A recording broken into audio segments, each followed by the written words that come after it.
வணக்கம். மீண்டும் உங்களை சந்திப்பதில் மிக்க மகிழ்ச்சி. இந்த வாரம் நம்ம பேச போகிற டாபிக் எல்லாருக்குமே தெரிஞ்ச பரிச்சயமான ஒரு டாப்பிக்காக தான் இருக்கும். ஏன்னா எல்லாரையுமே கொஞ்சம் ஸ்ட்ரெஸ் பண்ண வச்சுட்டு இருக்க டாபிக் அதுதான். இப்போ ஒரு 20 நாளாகவே எஸ்ஐஆர் அப்படிங்கிற special intensive revision of electoral rolls. இந்த என்ன சார் நியாயம் அப்படின்னு கேட்குற மாதிரி தான் எல்லாரையுமே வச்சுருக்கு. என்னென்னு பார்த்தீங்கன்னா, கிட்டத்தட்ட 22-23 நாள் ஆயிருக்கு இந்த அப்படிங்கிற இந்த எக்ஸசைஸ் தொடங்கி. ஆனால் இன்னும் 40% மக்களினுடைய அந்த எனுமரேஷன் ஃபார்ம்ஸ், அந்த ஓட்டர் ஐடியோட அப்ளிகேஷன் ஃபார்ம்ஸ் மட்டும்தான் டிஜிட்டைஸ் ஆகிருக்கு. இன்னும் 10 நாள் தான் இருக்குது சொல்லப்போனால். இன்றைக்கி 24 தேதி, டிசம்பர் 4ஆம் தேதி இந்த ஃபார்மை நீங்கள் சப்மிட் பண்ணக்கூடிய கடைசி நாள் முடியுது. ஆனால் இன்னும் 40% தான் டிஜிட்டைஸ் பண்ணியிருக்காங்க.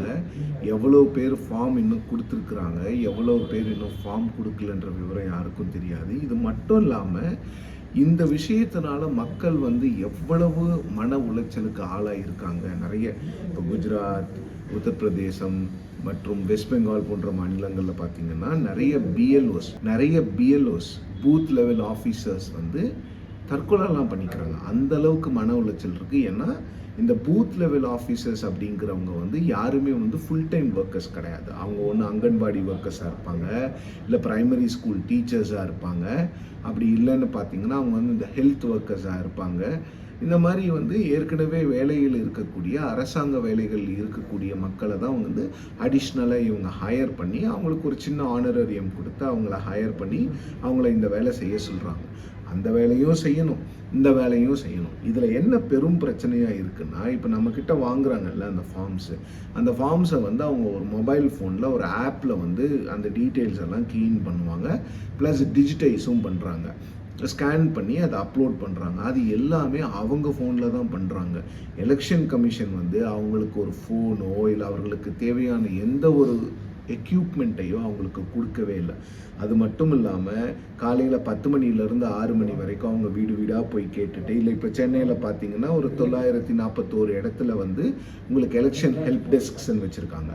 ஸோ இந்த எலெக்ஷன் ஹெல்ப் டெஸ்க்ஸ் எல்லாம் பண்ண பிறகு அவங்களுக்கு கொஞ்சம் ஈஸியாக இருக்கும். பட் 6 மணிக்கு மேலே அவங்க எல்லா டீட்டெயில்ஸும் எடுத்து அந்த ஃபார்ம்ஸ் எல்லாம் டிஜிட்டைஸ் பண்ணி அப்புறம் மீட்டிங்ஸை அட்டன் பண்ணி நைட் அவங்க தூங்குறதுக்கு 10-11 மணி ஆகிடுச்சு. ஸோ இதனால இந்த பிஎல்ஓஸ் ரொம்ப ஓவர் ஒர்க்டாக இருக்கிறாங்க ஒரு பக்கம். இன்னொரு பக்கம் மக்களுக்கு என்ன பிரச்சனைன்னு பார்த்தீங்கன்னா, இந்த எஸ்ஐஆர் எக்ஸசைஸ் அந்த எனுமரேஷன் ஃபார்ம்னு ஒன்று கொடுக்குறாங்க. எல்லாருக்கும் கொண்டு வீட்டில் கொண்டு உங்கள் ஃபோட்டோ, ஒரு சிலருக்கு ஃபோட்டோ மாதிரி இருக்குது, ஒரு சிலருக்கு பேர் மாதிரி இருக்குது, ஒரு சிலருக்கு எந்த டீட்டெயில்ஸும் இல்லை, அதெல்லாம் கொண்டு கொடுக்குறாங்க.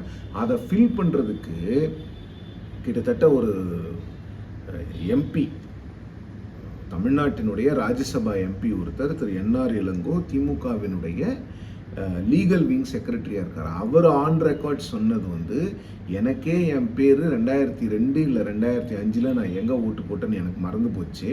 அவர் ஒரு பெரிய லாயர். அவர் அவர் டீம் கிட்ட சொல்லி அது செக் பண்ண சொல்லியிருக்காரு.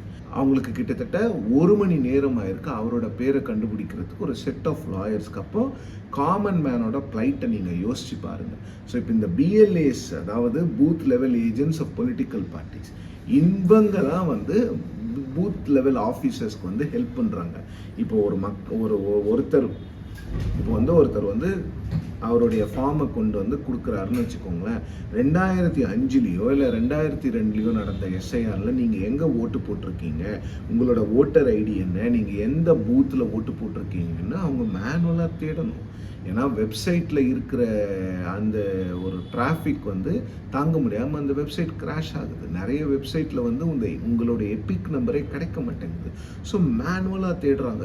எவ்வளவு மன உளைச்சல், எவ்வளவு வேலை பளு, எவ்வளவு நேரம் அதில் செலவிட்டு அதை செலக்ட் பண்ணி அதை எடுத்து அதை மக்கள்கிட்ட கொடுத்து அதை ஃபில் பண்ணி அவ்வளவு பெரிய பிரச்சனைக்கு இந்த மக்கள் ஆளாகி இருக்கிறாங்க.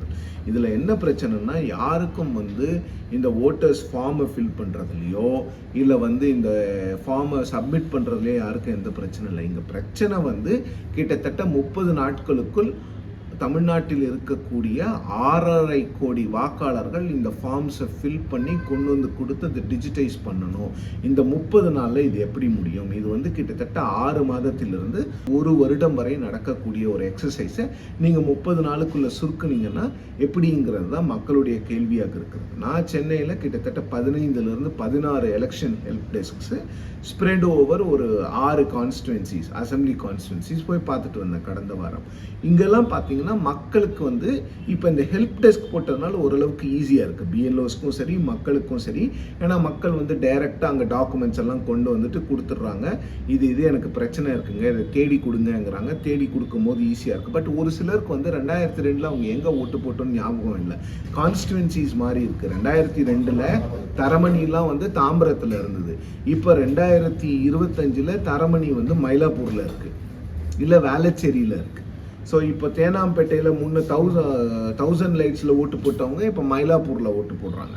இதே மாதிரி நிறைய இடங்களில் முன்ன வந்து டி நகரில் ஓட்டு போட்டவங்க ஒரு சிலர் இப்போ விருகம்பாக்கத்தில் ஓட்டு போடுறாங்க. ஸோ இந்த 2011ஆம் ஆண்டு நடைபெற்ற இந்த தொகுதி மறுசீரமைப்பு, அதில் 1008 பிரச்சனைகள் வருது. ஸோ இது வந்து அவ்வளவு ஈஸியான ஒரு விஷயமா இல்லை. நிறைய பேர் நான் பார்த்த வகையிலே வந்து நிறைய பேர் கிட்டத்தட்ட ஒரு 70 வயசு 75 வயசு இருக்கிறவங்கலாம் எங்களால் டீட்டெயில்ஸே ஃபில் பண்ண முடியல, ஒருவேளை நாங்கள் ஓட்ட உரிமையே விட்டு கொடுத்துடலாமாங்கிற நிலைமைக்கெல்லாம் வந்துட்டோம் அந்த தாட்டுக்கெல்லாம்.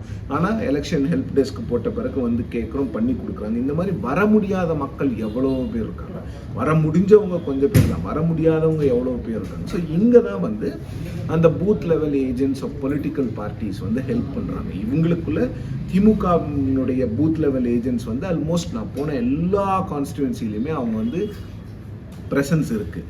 கிட்டத்தட்ட ஒரு பூத்தில் வந்து 2 பிஎல்ஏஸ் வச்சுருக்காங்க. அவங்க ஒரு அஃபீஷியல் பிஎல்ஏ, அவருக்கு அசிஸ்ட் பண்ணுறதுக்கு ஒருத்தர்.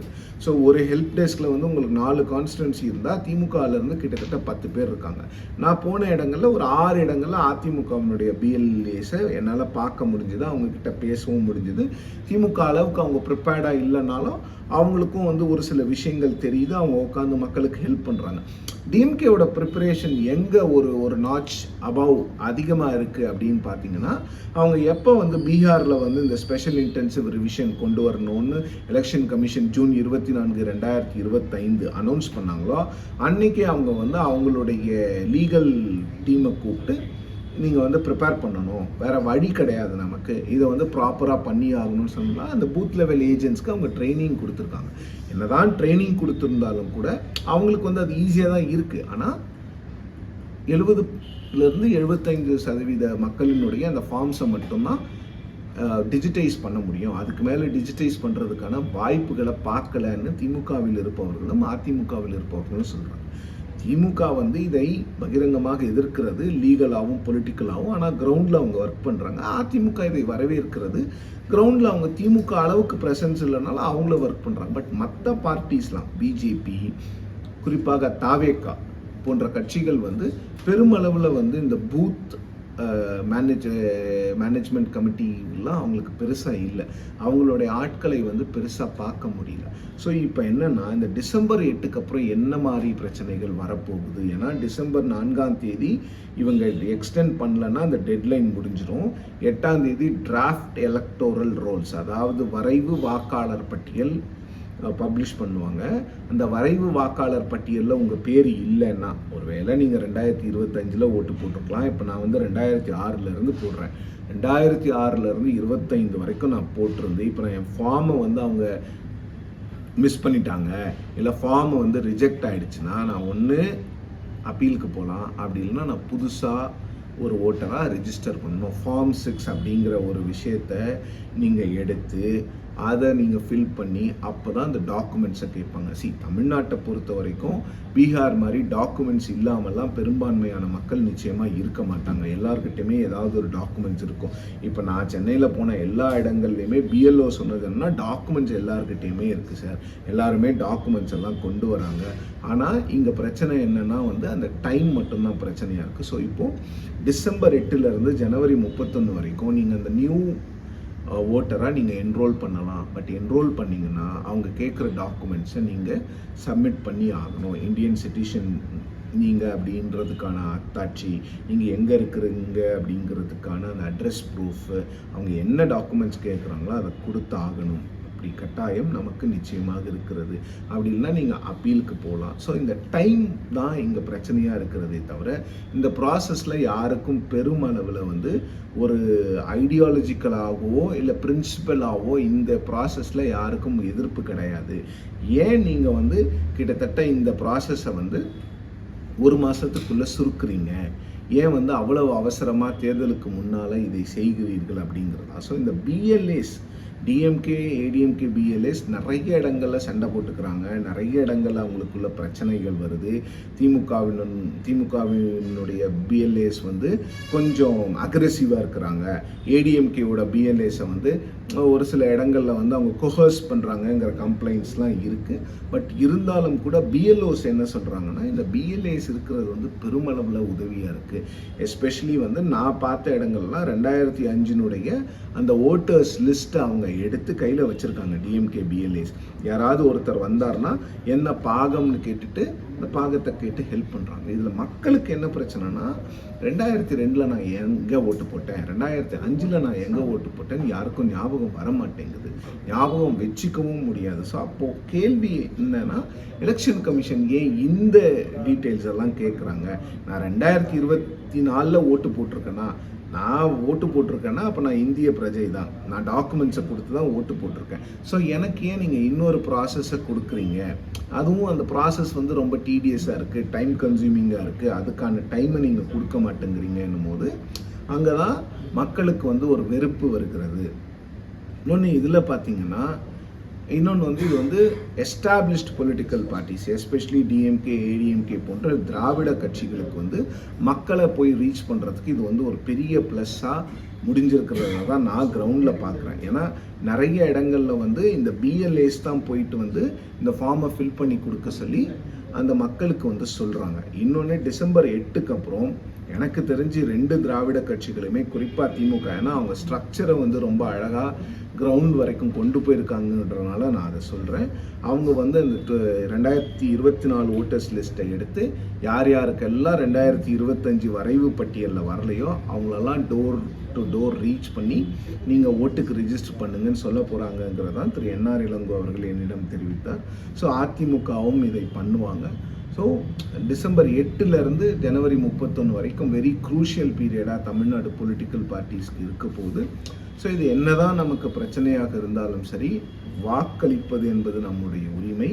அந்த வாக்களிக்கும் உரிமையும் நாம் எதற்காகவும், யாருக்காகவும், எந்த விஷயத்துக்காகவும் விட்டு கொடுக்கக்கூடாது அப்படிங்கிற அந்த மனநிலை வந்து பெரும்பான்மையான மக்களிடம் இருக்கிறது.